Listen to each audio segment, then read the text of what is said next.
Je m'appelle Aymeric Clos, je suis entraîneur-manager du Fleuret depuis septembre 2016. Je m'appelle Lionel Plumenaille, je suis actuellement entraîneur national au Fleuret à l'INSEP. Je m'appelle Jean-Yves Robin, je suis maître d'armes, titulaire d'un BE2, je suis professeur de sport évidemment, et maintenant je fais partie du collège d'entraîneurs qui s'occupe de l'entraînement national au Fleuret. Je m'appelle Herbert Véron, je suis actuellement entraîneur national adjoint au Fleuret depuis de ce début d'année, cette saison 2018-2019. Parcours assez classique, hein. J'ai commencé en club à la SPTT Aix-en-Provence à l'époque. Et puis un jour j'ai fait le grand saut, je suis monté dans la capitale, j'ai travaillé à Issy-les-Moulineaux, escrime.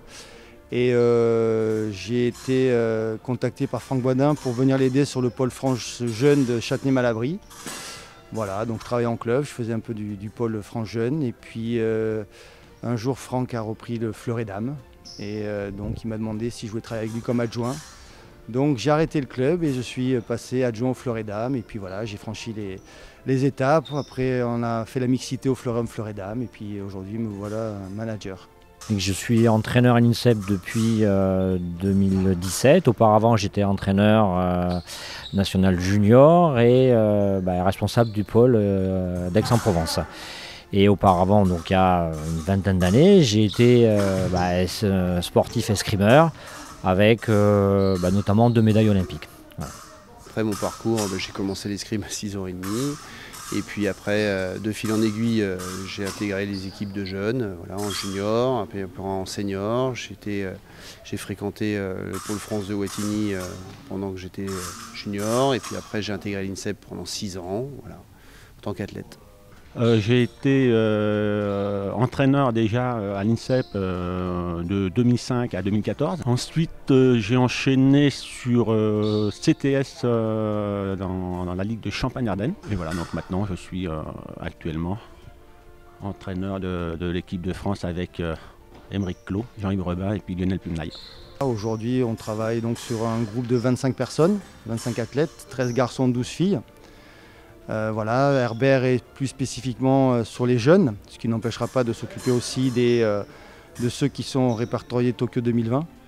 Mais voilà, il est surtout centré sur les jeunes et les 3 autres sur ceux qui préparent Tokyo. On essaye de faire quelque chose d'assez homogène où chacun apporte sa compétence et ses qualités en fonction des besoins pour qu'on ait une individualisation qui soit la plus optimale possible.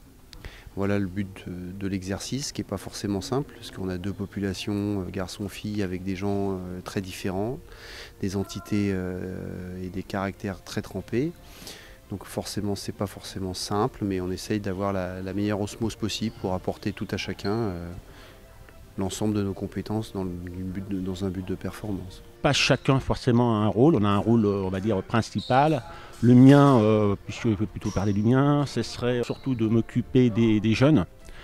Alors donc des moins de 23, voire des moins de 25. Mon rôle en fait est de faire évoluer les plus jeunes, afin qu'ils puissent, alors surtout les jeunes qui sont en entrée à l'INSEP, afin qu'ils puissent s'intégrer, progresser et puis avancer avec les plus grands.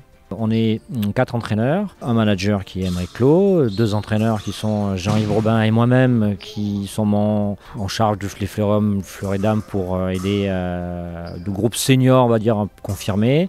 Et on a Herbert Véron qui vient d'arriver au 1er septembre, qui est principalement chargé des jeunes seniors. Après, sur l'organisation même, on tourne avec chaque athlète, sachant que principalement, on a, par exemple, Jean-Yves et moi, on va plus tourner avec des seniors un peu aguerris et Herbert avec les un peu plus jeunes. Mais bon, c'est pas fixe. C'est des gros bosseurs, c'est des bons techniciens, c'est des gens qui connaissent l'escrime. Bon, ça paraît évident, mais voilà, c'est ça, mais c'est des très gros bosseurs, c'est des passionnés. Voilà, on ne compte pas notre temps ici, on adore ça, donc voilà, c'est leur qualité première. Après, oui, il y en a un qui sera plus spécialisé dans ça que l'autre, mais bon, d'une manière générale, voilà, ils aiment tout ce qu'ils font, ils sont à fond dans ce qu'ils font, et voilà, c'est la plus grosse qualité. Pour l'instant, j'ai un très bon feeling avec tous les jeunes. Alors, je connais très bien les plus vieux. Donc je n'ai pas de problème avec eux, donc ça se passe très bien. Ensuite, c'est vrai que les plus jeunes, je ne les connaissais pas. Enfin si, de leur nom et un petit peu sur les pistes d'escrime, mais je n'ai jamais en fait donné de leçons ou je les ai jamais entraînés. Ça se passe très bien, enfin en tout cas moi je vois qu'il y a un très très bon feeling avec les filles et les garçons de cet âge-là. Ouais. La relation entraîneur-entraîné, pour moi, elle est prédominante, puisque surtout dans une logique d'individualisation de l'entraînement, car elle permet vraiment d'avoir le meilleur de chacun si on s'intéresse vraiment à ce dont on doit lui apporter, grosso modo, pour pallier à la fois quelques lacunes et surtout optimiser leur qualité. Alors après, je dirais que ça dépend un peu de l'âge. Là, je suis actuellement, sur les 4 entraîneurs, je suis le plus vieux.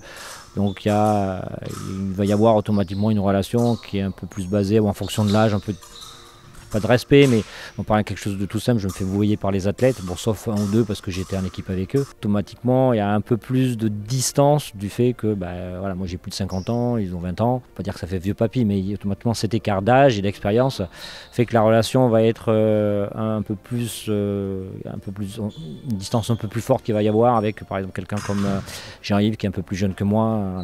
La relation elle se fait tout simplement par le respect. Si l'athlète vous respecte, vous lui amenez quelque chose, il a l'impression que vous êtes compétent, ça se fera naturellement. Si il estime que vous n'êtes pas compétent, ce sera plus compliqué. Donc automatiquement, la relation qu'on aura avec l'athlète, elle est basée sur qu'est-ce que vous pouvez apporter à l'athlète et quelle relation. Et est-ce que déjà les deux personnes s'entendent ou pas? Parce que de temps en temps, on peut très bien s'entendre, de temps en temps non. On essaie évidemment que tout se passe bien, mais automatiquement, on peut avoir plus d'atomes crochus avec certains athlètes qu'on les d'autres.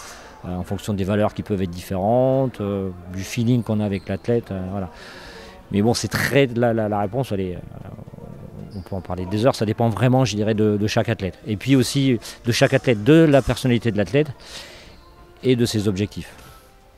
Non, moi je pars du principe que si je veux travailler avec mes athlètes, il faut que je les connaisse.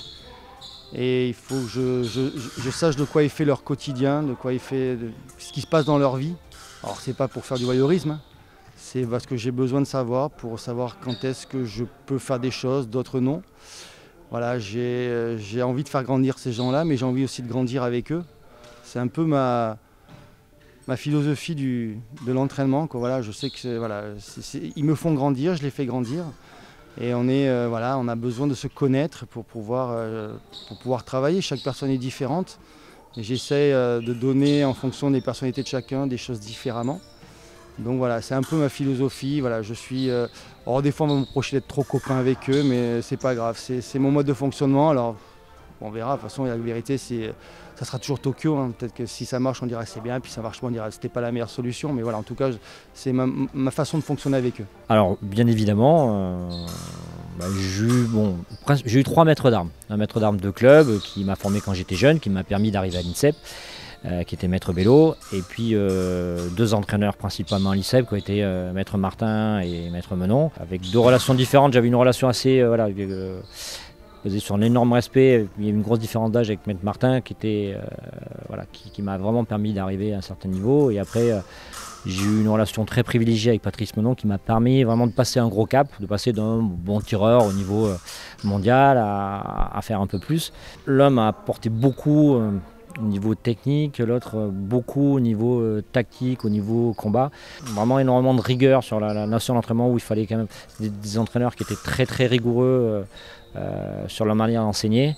Donc ça a été très riche. Après, en tant que tireur, on prend des expériences, je dirais, de chacun, mais je prendrais comme exemple quelqu'un comme Philippe Omnes qui a amené énormément, parce que c'était un exemple de sérieux du travail. Donc, et comme c'était le plus fort, on s'est rendu compte que pour réussir, il fallait vraiment être très sérieux et beaucoup s'entraîner. Et puis après, il y avait par exemple quelqu'un comme Patrice Letellier qui était quelqu'un qui était capable de fédérer parfaitement un groupe, et donc qui a donné comme idée de dire que comment faire travailler un groupe, que ce groupe soit fédéré, efficace, en essayant toujours d'être dans la bonne entente. Mais c'est quelqu'un qui m'a énormément servi pour essayer de comprendre et d'améliorer le fonctionnement par équipe.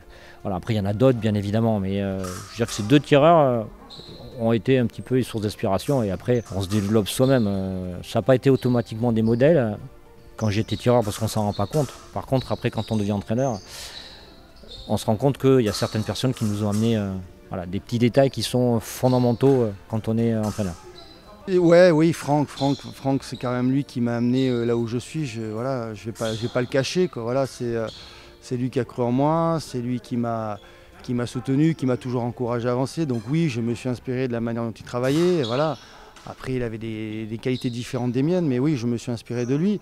Après, on s'inspire beaucoup des autres maîtres d'armes qu'on croise le week-end en compète, voilà, dans l'échange, sur les réseaux sociaux. Voilà, on regarde ce qu'ils font aux leçons. Voilà. Mais après, en tant qu'athlète, non, je ne me suis pas inspiré d'athlètes, quoi. Je veux plutôt des maîtres d'armes. Après, voilà, j'ai mes convictions, j'ai mes idées. Voilà, ma première conviction, c'est que si on veut réussir, il faut travailler. Voilà, j'ai toujours été un laborieux, donc voilà, j'ai envie que les gens travaillent. Après, voilà, c'est vraiment s'il y en a un qui m'a inspiré, c'est vraiment Franck, quoi. Alors j'ai un parcours un peu atypique. J'ai commencé avec un entraîneur italien. Alors, on le connaît tous, hein, c'est Giulio Tomassini à Lyon. Et donc moi je connais un petit peu les principes de ses entraînements. Et j'ai fait pas mal d'entraîneurs. Car j'ai fait pas mal de clubs. Bon, le plus gros c'est Giulio Tomassini. Ensuite, ce qui m'a surtout marqué, ils m'ont tous marqué, mais après il y a eu l'INSEP avec les maîtres Martin, il y a eu le maître Monon par la suite, et puis c'est tout, hein. Après je suis devenu entraîneur. Donc, Moi je suis clairement influencé par mon maître d'armes de formation qui est le maître Fabrice Van Hems, qui officie à Hénin-Beaumont, voilà, qui pour moi fait partie des meilleurs maîtres d'armes que j'ai pu croiser ou voir durant l'ensemble de ma carrière, qui a une pédagogie qui permet de s'adapter aussi bien dans le cadre de l'initiation qu'au plus haut niveau. Moi, j'en ai 3. Le premier, ça a été la première médaille internationale avec les filles, par équipe, parce que c'était plus arrivé depuis je ne sais pas combien de temps. Et il faut savoir, quand on avait repris le Florida avec Franck, tout le monde nous disait bonne chance. Donc on s'est dit, oulala, ça va pas être facile. Le deuxième, c'est quand les garçons étaient champions du monde. Alors si je dis pas de bêtises, ça devait être, je vais dire une bêtise, je crois que c'était Kazan. Je crois que c'est ça, c'était à Kazan. Donc c'était le premier titre en tant qu'entraîneur qu'on avait, voilà, une médaille d'or championnat du monde, une Marseillaise, voilà. Il y en a en Coupe du Monde, mais championnat du monde c'est différent. Et puis le dernier, voilà, je veux dire les Jeux Olympiques, là, mais même si c'était la médaille d'argent, au début on était triste, on était déçus avec Franck, mais finalement avec le recul on se dit ça reste une médaille olympique. Donc voilà, c'était les trois moments qui m'ont le plus marqué. Après, je vais te dire, tous les week-ends, quand ça se passe bien, voilà, c'est les moments que je retiens, quoi, de voir les gars ou les filles heureux parce qu'ils font une médaille. Alors oui, c'est peut-être pas la même intensité qu'un championnat du monde ou les Jeux Olympiques, mais voilà, ça veut dire qu'à un moment donné, voilà, ce qu'ils font, ça marche, et moi, ça me rend heureux et pleinement satisfait, quoi. Ah oui, alors il y a un souvenir qui me revient là tout de suite. C'est quand j'étais entraîneur adjoint avec Stéphane Marcelin. On avait gagné les championnats d'Europe avec l'équipe B. Donc c'est quelque chose, parce qu'à l'époque les championnats d'Europe ne comptaient pas vraiment pour le classement. Donc on avait envoyé l'équipe B et cette équipe avait gagné les championnats d'Europe. Et ça m'avait marqué ça. Alors on avait gagné, en plus cette année-là on avait gagné les championnats d'Europe, on avait gagné les championnats du monde, et on avait gagné aussi, on avait fait la médaille par équipe aux Universiades. Donc on avait fait une petite année sympathique.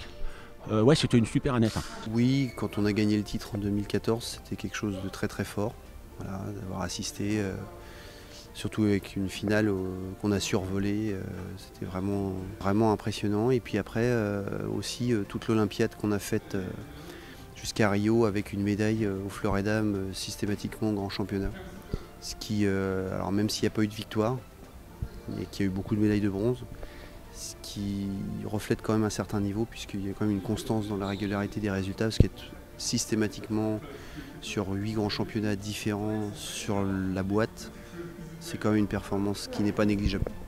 Il y a des fois, il y a des grosses frustrations parce qu'on a des athlètes qui pouvaient être très performants, et puis on est sur un quart de finale à perdre 15-14 alors que c'est un match que l'athlète a en main, et donc on sort de là avec une énorme frustration, très déçu personnellement, mais surtout pour l'athlète, parce que quand on a un champion du monde qu'on perd 15-14 pour une médaille, c'est un peu dur.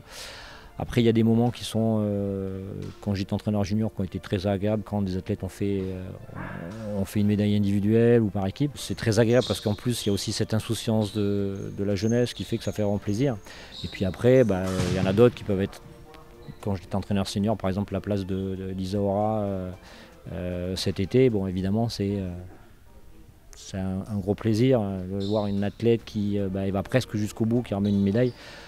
Alors qu'au départ, elle fait partie des filles qui peuvent, mais on sait que ça va être dur, revenir avec une médaille d'argent, même si on veut toujours plus. Oui, ça a été une satisfaction. Bah, nous, on est un peu les pionniers, quoi. C'est nous qui avons lancé le truc. Alors, la mixité, le problème, c'est que aujourd'hui, tu verras, il y a des détracteurs. Moi, je pense que voilà, c'est bien de mélanger les groupes parce qu'ils ne restent pas en vase clos. On peut faire, même s'ils ne font pas les mêmes choses, même s'ils ne tirent jamais ensemble, on fait des séances physiques ensemble, on fait les stages ensemble. On partage des choses ensemble, pardon. Et ça, c'est, je pense, qui est vraiment important parce qu'au moins, à un moment donné, quand il y a des tensions entre filles ou entre garçons, ça se mélange et on pense à autre chose. La mixité, ça permet déjà une grande ouverture d'esprit puisque ça oblige la remise en question pour nous, entraîneurs, perpétuellement, puisqu'on doit faire la bascule régulièrement entre le pendant féminin et le pendant masculin. Et naturellement, ça a fait une cohésion de groupe naturelle entre les filles et les garçons chez nous qui s'intéressent les uns aux autres, aux résultats, à la méthodologie qui est mise en place. Certains tireurs sont eux-mêmes maîtres d'armes, donc il y a une approche, comment on peut travailler sur la version féminine de l'arme. Et donc il y a forcément des rapprochements et des interactions. Voilà. C'est pas forcément au niveau de l'escrime, mais c'est plutôt au niveau des interactions entre les différentes populations et l'intégration des plus jeunes, que ce soit garçons ou filles, se fait beaucoup mieux qu'auparavant. Donc il y a 2 filles, 2 garçons. Donc chez les garçons, on a récupéré Valran Roger et Pierre Loisel, qui viennent du pôle franc-jeune de Châtenay-Malabry, qui ont fait championnat du monde, qui ont fait des bons résultats. Bon, un quart de finale pour Pierre au championnat du monde, Valran qui a fait 2 médailles au championnat d'Europe l'année dernière et l'année d'avant. Donc c'est deux tireurs à fort potentiel. Et chez les filles, on a récupéré Morgane Patruc qui vient du pôle France de Wattignies, France jeune de Wattignies, et Coralie Bro qui était en club, qui est un peu plus âgée, qui a 22 ans et qui vient du club de la MDF de Lyon et qui avait un potentiel mais qui n'avait jamais voulu sauter le pas et qui cette année l'a fait. Donc voilà, on va essayer de l'amener là où on peut l'amener, c'est-à-dire le plus haut possible. En fait, je le vois bien puisque j'ai été entraîneur de club il y a assez longtemps, donc jusqu'en 2005. Je vois maintenant ce que font les entraîneurs de club aujourd'hui, les entraîneurs aussi nationaux, et puis surtout au niveau du staff, ça a changé parce qu'on a des préparateurs physiques, des kinés, il y en avait aussi avant, mais là vraiment ils sont présents. Il y a une homogénéité au niveau des entraîneurs, on parle avec les entraîneurs aussi de sabre, d'épée, donc ça c'est vraiment quelque chose qui a changé par rapport à avant, quoi. Il y a forcément une évolution puisque l'escrime a évolué. Donc la façon dont on s'entraînait quand j'étais tireur était celle du moment, je pense. L'ambiance, j'ai l'impression qu'elle est bonne. Après, peut-être que je vois pas tout. Peut-être qu'ils pensent que je suis un naze. Donc voilà, après, je sais pas, moi, il faut leur demander. Non, moi ce que j'essaye de faire, c'est de protéger au maximum mon groupe. C'est ce que je leur dis, moi. Ce que vous me donnez, je le rendrai au centuple. Donc je défends toujours mon groupe, je les protège toujours, j'essaie de faire le mieux pour le groupe avec j'aime pas dire mes adjoints, avec mes collègues entraîneurs, voilà. Parce que voilà, j'aime pas dire adjoint parce qu'on fait la même chose en fait, voilà. Moi j'ai juste les problèmes en plus, mais voilà, on travaille de la même manière, on fait les mêmes choses, donc voilà. Donc moi je veux protéger mon groupe et je veux que mon groupe se sente le mieux possible. Voilà. Alors après, est-ce que j'y arrive? Je ne sais pas, il faut que tu ailles leur demander, ils sont à côté, mais en tout cas, c'est ce que j'essaye de faire au quotidien. L'objectif principal pour cette saison, c'est d'amorcer une qualification pour les Jeux qui soit la plus sereine possible pour qu'on puisse se qualifier et qu'on ait le meilleur ranking possible. Donc ça passe naturellement par des médailles sur les 2 grands championnats que sont le championnat d'Europe et le championnat du monde, c'est une évidence. Mais chaque Coupe du Monde devient de plus en plus importante. Évidemment, c'est des médailles sur les 2 armes, que ce soit au niveau individuel ou par équipe. Les 2 armes sont capables de faire une médaille. Chez les garçons, c'est essayer d'oublier un peu la saison l'an dernière qui était mi-figue mi-raisin avec une bonne saison Coupe du Monde, mais un peu une petite déception sur la fin. Donc je pense qu'ils peuvent aller chercher une médaille, même un titre parce qu'ils en sont capables. Mais bon, si on raisonne étape par étape, l'objectif c'est quand même d'aller chercher une médaille. Et chez les filles, c'est confirmer la progression qu'elles ont eue l'an dernier. Et puis individuellement, j'aimerais bien qu'il y en ait une autre, à titre personnel, qui qui arrivent à progresser et à imiter Isora, et puis qu'Isora passe l'étape supérieure. Et après, par équipe, médaille championnat d'Europe, médaille championnat du monde, si on pouvait améliorer la couleur, ce serait parfait. Ils sont multiples parce qu'il y a une grosse partie, il y a une partie qui va plutôt jouer ce qu'on appelle les qualifications pour les Jeux Olympiques. Il y a une autre partie, font partie donc, pour moi les jeunes qui vont peut-être, je ne sais pas, je leur souhaite de pousser les grands, leur faire peur un petit peu au départ et peut-être les remplacer, je ne sais pas, ça on le verra bien.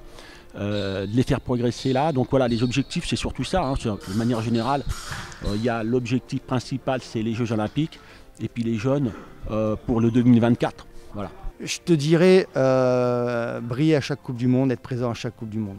Voilà. Ça, c'est le discours facile. Après, il ne faut pas se voiler la face. Ce qui est important cette année, c'est les Europes et surtout les championnats du monde. Voilà. Il faut performer au championnat du monde par équipe pour marquer des points pour la qualif aux Jeux. Pareil, au championnat d'Europe, c'est mieux, même si le coefficient est moins important. Après, voilà, si tu veux arriver à des certitudes au championnat du monde et au championnat d'Europe, il vaut mieux avoir fait une saison la plus régulière possible. C'est pas une certitude, mais en tout cas, ça peut aider dans le travail et ça peut aider dans la confiance des athlètes. Donc voilà, c'est ce qu'on va essayer de faire. L'objectif principal, c'est le championnat du monde et le championnat d'Europe.